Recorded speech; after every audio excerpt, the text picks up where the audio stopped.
Data dan variabel dalam pemrograman. Sebenarnya tipe data dan variabel itu apa sih Minflochen? Secara definisinya, tipe data ialah klasifikasi data yang mengenalkan kompilator atau penerjemah bagaimana programmer bermaksud untuk menggunakan data. Sedangkan variabel adalah lokasi penyimpanan dan terkait nama simbolis yang berisi beberapa kuantitas yang diketahui atau tidak diketahui atau informasi dan juga nilai.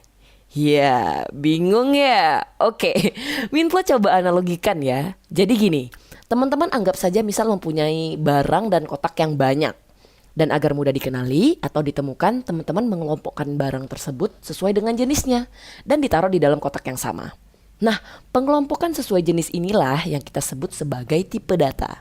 Sedangkan wadah atau kotaknya itu adalah variabel, tempat di mana kita menampung data yang sejenis tadi dan bisa kita gunakan nantinya. Analogi tadi juga berlaku untuk di komputer. Semua program yang sedang berjalan akan menyimpan data sementara di dalam RAM.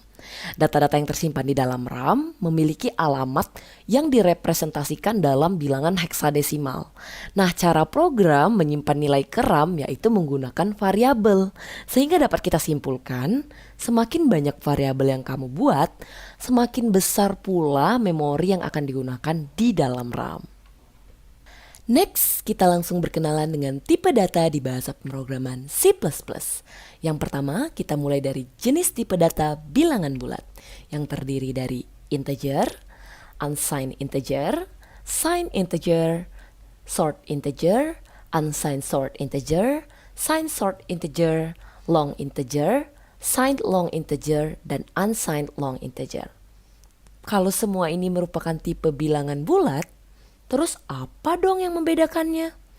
Yang membedakannya adalah dari rentang nilai dan memori yang terpakai.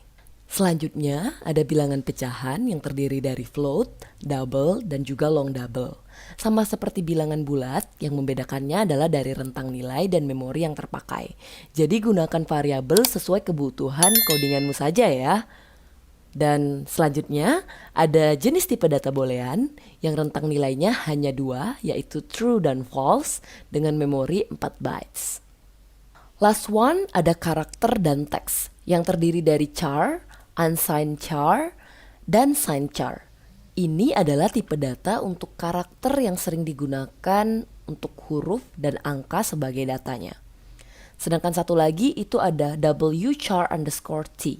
Tipe data yang digunakan sama seperti char yang menyimpan karakter yang besar.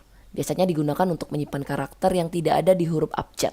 Misalnya huruf Jepang, China, Korea, dan lain sebagainya.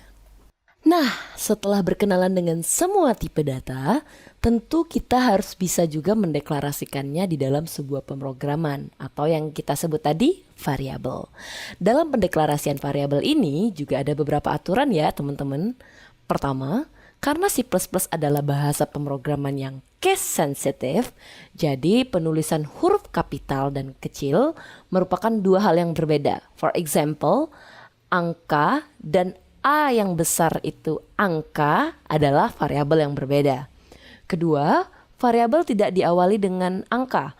Misalnya 2 nama. Ini akan menyebabkan error, kecuali jika menambahkan angka di akhir nama variabel. Contohnya nama 2. Terakhir, dia tidak boleh ada spasi. Biasanya kita menuliskannya dengan underscore seperti nama underscore mahasiswa, atau kita menggunakan camel's case. Jadi nama huruf kecil semua dan suku kata kedua diawali dengan huruf besar, mahasiswa. Bentuknya seperti punuk unta. Oke, baik. Assalamualaikum warahmatullahi wabarakatuh. Di sini saya akan menjelaskan bagaimana caranya menerapkan tipe data dan variabel ke dalam bahasa pemrograman C++. Oke, langsung mulai. Saya klik source file. Kita masukkan include iostream.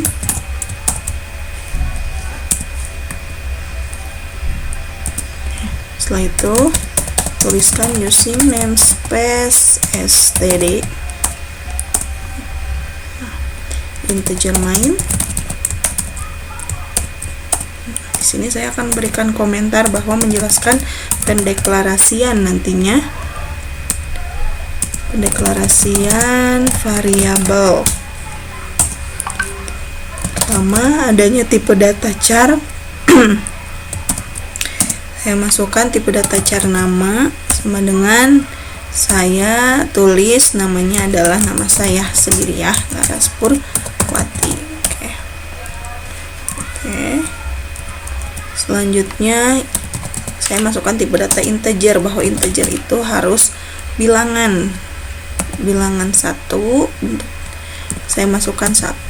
Terus saya masukkan lagi bilangan 2 sama dengan 2. Baik. Terus saya masukkan operasi penjumlahan titik koma. Setelah itu saya juga di sini berikan lagi komentar bahwa akan adanya tampilkan gitu variabel. Teman-teman di sini lihat ya, ada sebuah tulisan.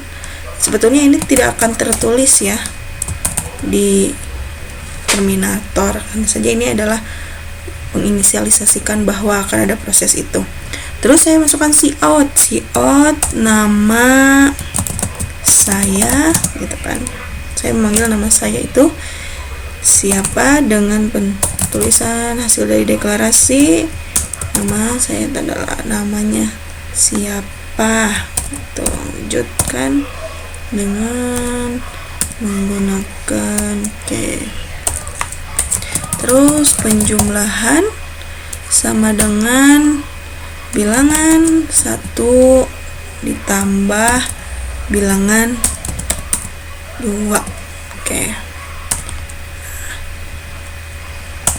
Tidak lupa di sini kita buat cout atau adalah variabel output yang nanti akan tertampil di terminator.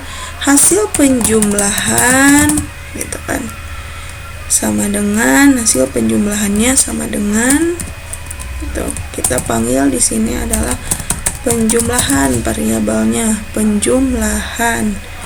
Nah, lalu kita lupa inline ya biar rapi. Nah, coba hasil ini kita compile. Sebelum kita compile, kita save dulu 1. Nah, hasilnya akan seperti apa? Oke, hasilnya bahwa hasil penjumlahan adalah 3. Ya, kenapa 3? Tadi yang dimasukkan kan 1 dan 2 bilangannya, berarti ditambahkan jadi hasilnya 3. Setelah itu saya akan masukkan lagi, kita coba tipe data yang float. Seperti apa nanti tampilnya float?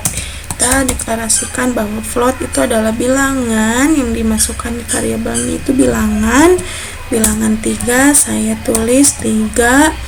Terus bilangan 4 saya tulis 2.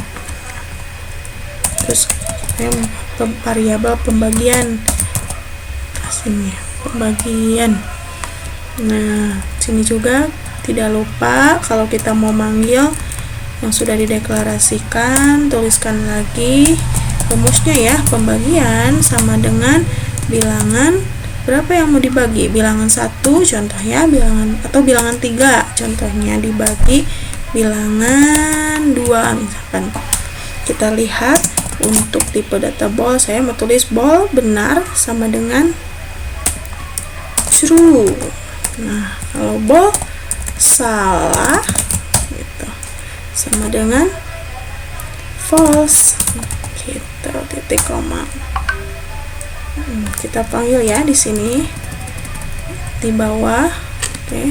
Nanti kita panggil cout